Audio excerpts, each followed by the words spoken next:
Toi? Sur les côtés. Ouais, en pivot, ouais. Là, c'est ce que on fait avec Yvan. C'est ce qu'il fait, Yvan. Tac, tac, il se met sur le côté, sauf qu'il met des coups, hein, en mettant... Ouais, mais après, tu vas voir, vers la fin... En mettant sur les côtés, tu mets des coups. Bon, salut à toi, c'est Chinois de la boutique Ricans. Là, aujourd'hui, je suis avec Simon Bakuo, entraîneur de Massy.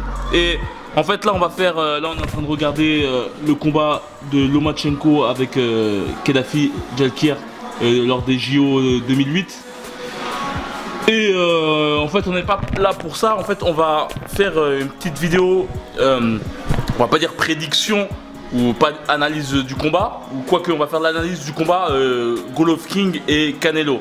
Et en fait, dans cette vidéo, on va vous expliquer les choses particulières. Plutôt, on va essayer de vous expliquer les petites techniques de chacun des boxeurs, et on fera une analyse jusqu'à la fin. D'ailleurs, je te conseille de rester jusqu'à la fin. Aussi, n'oubliez pas d'aller dans la chaîne Ricans et n'hésitez pas à mettre j'aime sur la chaîne Ricans, c'est ici ou ici, comme vous voulez. Bref, on va commencer, on va donner notre point de vue sur ce combat qui est vraiment l'un des combats phares de l'année. Quoique, comme je l'ai dit à Simon, il y aura Lomachenko et Rigondeaux. Ça sera aussi un autre très bon combat. On a eu André Ward et Kovalev. C'est une très bonne année. C'est une bonne année. De ouf.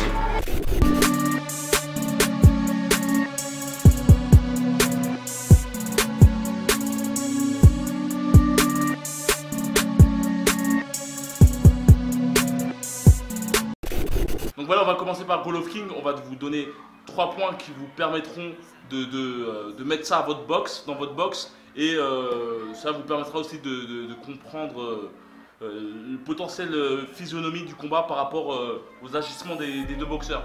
Donc moi, la première chose que je voulais mettre en avant par rapport à Golovkin, c'est le côté félin. Et le fait qu'avec son petit jab, son petit jab, il est en recherche de trous, et vous pouvez voir souvent en train de chercher une faille dans la garde de son adversaire pour ensuite frapper. Par exemple, vous voyez beaucoup chercher ça, et lorsqu'ils voient un trou, bam, ils tapent. Moi, je pense surtout que le fait qu'il bouge ses hanches comme s'il envoyait un peu les coups, qu'il les imagine chez son adversaire, c'est aussi pour créer une faille, comme dit Chinois, mais c'est aussi pour voir un peu le déplacement de son adversaire face à ses signaux. Là, je fais des signaux, hop, je m'imagine que sa tête va être là. Quand j'ai fait ça, sa tête était là. Donc là, sur le prochain, boum, je rajoutais vraiment le coup. Okay. Ouais, c'est beaucoup, ouais, voilà.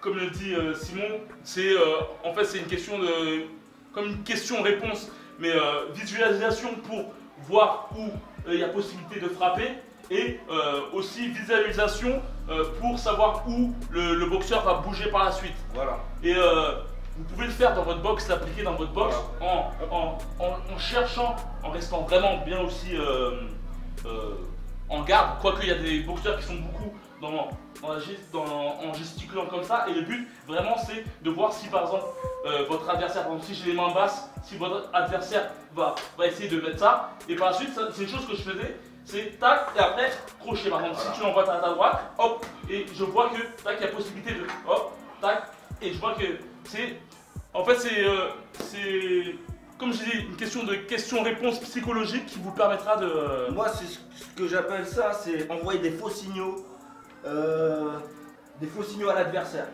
Voilà, je envoie, je le feinte pour envoyer, pour voir un peu son déplacement et ce qui va se passer devant. En fait. Comment, et sa réaction face à mes faux signaux que j'envoie. Exact. Voilà. Après, il y a une autre chose qui est intéressante aussi avec, à la différence de Alvarez, c'est que Golovkin a le buste très statique. Alvarez, on en parlera après, mais Golovkin, c'est beaucoup, vous ne verrez jamais Golovkin faire des gestes comme ça. Il est vraiment statique du buste, il peut effectuer des petits mouvements comme ça, sous le recul comme ça, pour protéger son menton, avec sa garde qui lui permet stopper le coup, mais c'est beaucoup de recherche comme ça, tac, tac, tac, et beaucoup d'osmose avec son adversaire. Comme un lion, on en parlait avec Simon, c'est comme un lion, ça veut dire que son adversaire recule, il recule avec lui, mais toujours dans la même distance. Il avance toujours, et vous verrez toujours comme ça, tac, tac, avec son jab, comme d'habitude, mais il reste cantonné dans la même distance. C'est-à-dire que ça lui permet en fait de créer sa visualisation et d'être constamment à la même distance de son adversaire. C'est-à-dire que cette visualisation lui permet de, comme dirait, de calculer où son adversaire va, mais vu qu'il est toujours à la même distance, c'est-à-dire que le coup qu'il va donner va obligatoirement toucher son adversaire direct. Voilà. Il adopte une attitude de félin. Vraiment, il est souple sur ses appuis. Avec son tronc, il va chercher, il s'imagine les coups. Il prépare vraiment ses actions. Avec le sol, il est bien en osmose, toujours prêt à frapper, contre-attaquer. Où il est toujours bien mobilisé sur les appuis. Prêt à faire quelque chose, prêt à être en action. Exact. La chose importante, c'est la jambe. Je dis souvent un petit peu de poids sur la jambe arrière, être droit. Et si vous voulez par exemple baisser pour frapper en bas, c'est vraiment une baisse. C'est-à-dire que le squat, c'est vraiment important, le squat. Faire des squats, on voit beaucoup la musculation, les meufs faire du squat, c'est pour les fesses et tout ça, ça fait tout bomber. Mais pour le boxeur, c'est vraiment un truc très important. C'est un truc qui est important. L'assise, de toute façon, c'est les fessiers. Hein. L'assise, de ouf. Et ça vous permet de descendre aisément. On voit, moi, je sais que je faisais pas de squat à l'ancienne. Je sens que maintenant, vu que j'en fais et je fais de la muscu, tu sens que tu baisses, t'es tranquille, t'es au calme. Donc tac, tac, tac, hop, tu souffres moins. Tu souffres moins du tout. Et c'est vraiment le côté ascenseur, tu le sens pas. Et voilà. Après, la chose aussi que je pouvais le dire aussi, c'est les jabs. Comme dit, toujours dans le domaine du félin, vous allez beaucoup Golovkin effectuer ce genre de petit jab. Tac, tac, pour trouver sa distance. Chose qui est tout à fait normale. La chose qui est bien avec Golovkin, c'est comme un sorte de, je vais pas dire pour dire rouleau compresseur, mais en fait il est vraiment étroit. C'est-à-dire que par la suite, le but c'est de donner ses coups. C'est-à-dire que il y a aussi le fait qu'il soit bien rectiligne. C'est-à-dire que ses coups c'est vraiment ça c'est vraiment en longueur. Très académique. Très académique comme coup. Et il a une préparation ensuite, même dans. On pourrait croire qu'il va envoyer les coups n'importe comment quand il prépare, quand il suit un peu vite son adversaire. Mais quand il explose, c'est très académique. Le direct, il est vraiment à distance. Le crochet, il est vraiment horizontal. Non, c'est vraiment très académique. C'est beau à voir. Et vous le verrez aussi, souvent, ces crochets par la suite, c'est vraiment une prise de distance. Et après, mettons en protection, le crochet, c'est explose, mais comparativement à Alvarez qui fait des crochets assez larges, Golovkin c'est beaucoup du direct comme ça, beaucoup du hop. C'est vraiment ça, c'est vraiment le gainage, vraiment le buste qui va chercher. C'est de là, je suis là, et les prises d'appui. Hein. Là, juste les mains, là juste les prises d'appui. Là, il est là, il va chercher, et c'est vraiment la hanche qui va vraiment exact. Là, c'est vraiment, je ne pars pas de loin. Voilà, regardez, je pars vraiment de la garde. Hein. Et là, c'est la prise d'appui, elle est bonne. Là, il va chercher. Là. Voilà. Exact. Et c'est pour ça que je considère beaucoup Golovkin comme un rouleau compresseur, parce que c'est vraiment tout droit. Il n'y a pas de hop, hop, hop. C'est vraiment hop, hop. Et en fait, le moteur, qu'on a pu le dire dans notre formation sur la puissance de frappe, le moteur, c'est vraiment le bas du corps. Et en fait, vos bras sont des... c'est comme de... Il faut que ça soit rectiligne et bien gainé. Et en fait, c'est ça qui vous permet d'avoir une puissance de frappe par la suite. Vraiment, et Golovkin et tout ça, quoi. Vraiment relier les deux est très bien. Donc voilà, après, c'est vraiment une différence, on va te dire la différence avec. Donc voilà, maintenant on va parler de Alvarez et à la fin, on te fera on donnera notre avis par rapport au combat.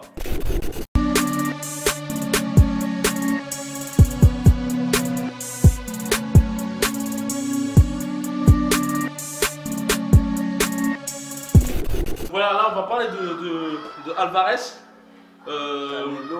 Pareil, on va mettre 3 points par rapport à ce combat. Le premier point, c'est comparativement à Golovkin, Alvarez est beaucoup dans la recherche de contre-attaque. Golovkin, c'est beaucoup de l'avancement, c'est beaucoup de, comme j'ai dit, de l'osmose. c'est-à-dire se mettre avec son adversaire, rester après à peu près à la même distance, mais en fait ses attaques sont assez linéaires, quoi. C'est vraiment du pas goulot compresseur, pas, ou avec une vitesse plus ou moins rapide. Mais Alvarez, c'est beaucoup de recherche de moments de temps où il n'y a rien, quoi, il n'y a rien. Et un temps explosif. Et un temps explosif, contre-attaque. Voilà, contre-attaque. Sur plusieurs attaques. C'est recherche en tout cas, là, il recule, en reculant, en s'amusant, en faisant quelques jabs pour voir. Mais c'est beaucoup une recherche de.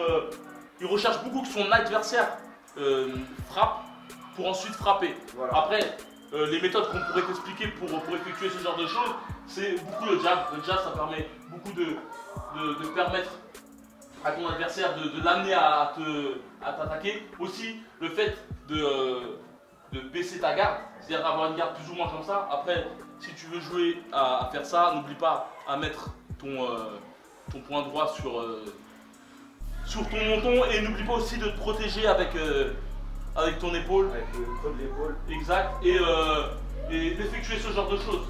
Par exemple, souvent, par exemple, si ton adversaire met une droite, après tu peux ensuite donner des crochets. Et voilà. Après, la chose que je pourrais dire aussi par rapport à Alvarez, c'est beaucoup de jab et de crochet, mais la façon d'attaquer de Alvarez, c'est beaucoup prise de terre. On sent que la force de ses coups ne se joue pas au niveau de son buste, quoique ça l'est forcément, mais on sent que ça joue beaucoup au niveau de ses appuis. Voilà. C'est-à-dire qu'il est dans une recherche comme ça. En tout cas, tu le vois après beaucoup faire un crochet, mais après tu sens que la prise elle est au niveau de ça, pour ensuite taille, et tu sens que chaque recherche en fait. Ouais, tout est pour. Les prises d'appui sont très dures. Tout est pour faire très mal. C'est vrai que du coup, comparé à Golovkin, du coup, il a moins de préparation sur la hanche quand il attaque, plus de préparation sur la hanche quand il va reculer. Mais c'est vrai qu'en attaquant, les prises d'appui sont folles. Vous avez vu contre Chavez, hein. Il est là, il revient, limite il va tomber sur le coup tellement il a frappé fort sur le sol. Donc oui, il prend vite les appuis. Et je pense qu'il le fait souvent pour avancer. Vraiment pour avancer sur ses coups et pour faire mal, pour terminer. Quoi. Exact. Donc il y a deux façons de donner de la puissance à vos coups, quoique c'est assez similaire, mais il y a une attitude vraiment qui joue en cumulant beaucoup sur le buste. Voilà. Soit tu es plus sur le buste, des fois tu es plus sur la prise d'appui, et après quand il arrive, les deux sont utilisés. Après c'est vrai que les deux sont utilisés. Chacun des boxeurs peut compenser plus sur les appuis, après compenser plus sur le buste. Sur les appuis. Mais la recherche sur le buste, c'est beaucoup, faut penser vraiment à être vraiment à le préparer. À être préparé et aussi à être bien serré, quoi. Ça vous permettra d'envoyer des coups forts, pas trop large. Pas trop large, exact. Pas large, c'est le buste qui va. Après, lorsque vous voulez envoyer plus fort et un peu plus large, on veut dire, c'est que vous pouvez rechercher la prise d'appui. Voilà. Tout ce qui est pas de retrait, qui vous permet ensuite de revenir, de frapper fort et par la suite. Voilà. Et c'est beaucoup ça, chercher loin, exact. Souvent là, ouais, c'est souvent le crochet, boum, le direct. La première prise d'appui, le crochet, deuxième, le direct. Ensuite, tu vas sortir. Grave. Mais ces prises d'appui, c'est comme si je commençais à faire une petite accélération, quoi. Il est dans le rythme, ensuite il explose, boum, boum, hop, il reçoit. Exact.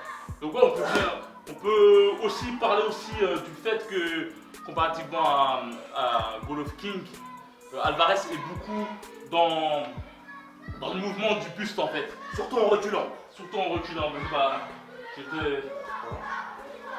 Ouais, exact. C'est beaucoup de. Avant de chercher ces uppercuts là, ces gros uppercuts, soit au corps, soit à la face. Vous avez vu contre Chavez, hein, il se met carrément dans les cordes avant d'asséner Chavez de coups. Alors que c'est Chavez qui avance. Donc il absorbe un peu son déplacement, il joue sur ses appuis. Et là, il est carrément sur les appuis.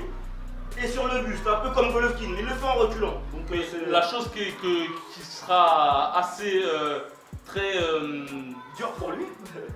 je dirais bon pour lui plutôt, en tout cas dans mon point de vue, la façon que je vais le dire, c'est que j'ai souvent vu Golovkin se prendre des coups et après redonner des coups. Il a un super ok, tu vois, beaucoup de coups et après du droit il a un coup direct. Et coup après, coup rendu après. Voilà, direct. Un peu comme Kovalev contre Ward. Voilà, exactement.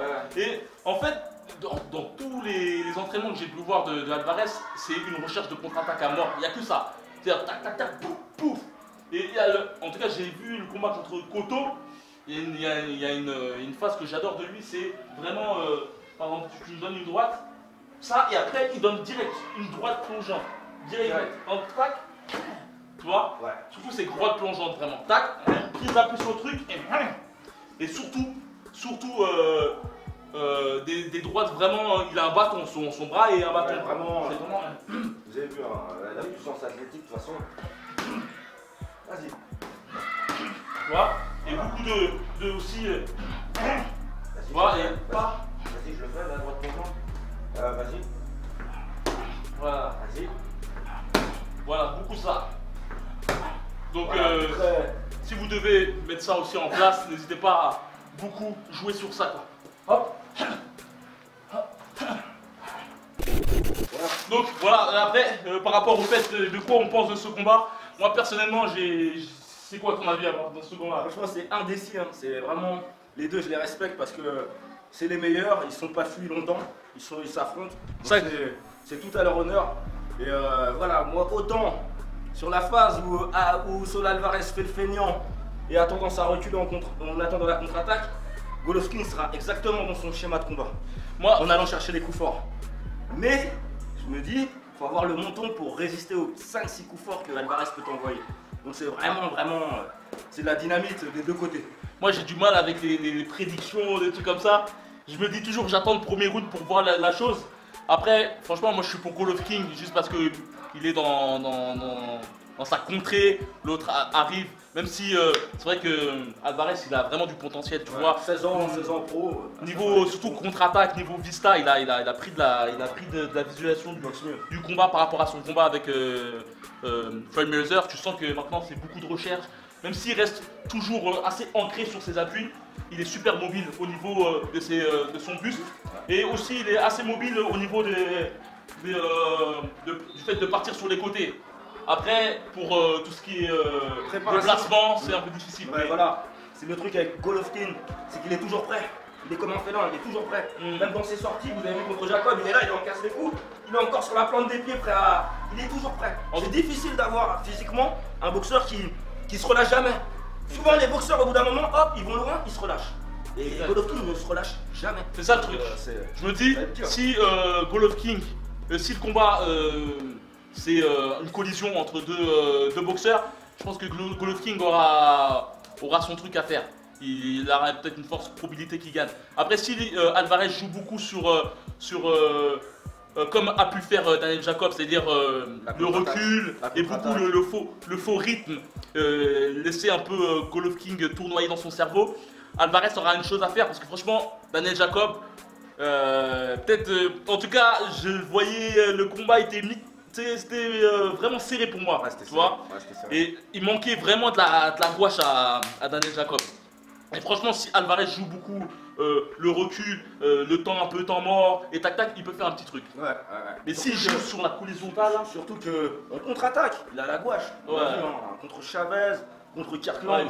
On l'a vu, que Canelo, voilà, contre Cannes, mais bon, là il a attaqué. Il a été en contre-attaque. Il attaquait, mais il frappe quoi. Donc faut que Golovkin il les encaisse aussi, donc c'est vraiment indécis. Donc n'hésite pas à me dire ce que tu en penses de ce combat, pour toi qui va gagner. Et n'hésite pas surtout à liker la vidéo, à t'abonner à la chaîne si tu souhaites, prochainement il y aura beaucoup de vidéos avec Simon. Et donc voilà, n'hésite pas surtout à soutenir la communauté et comme d'habitude que la boxe est avec toi. Ciao.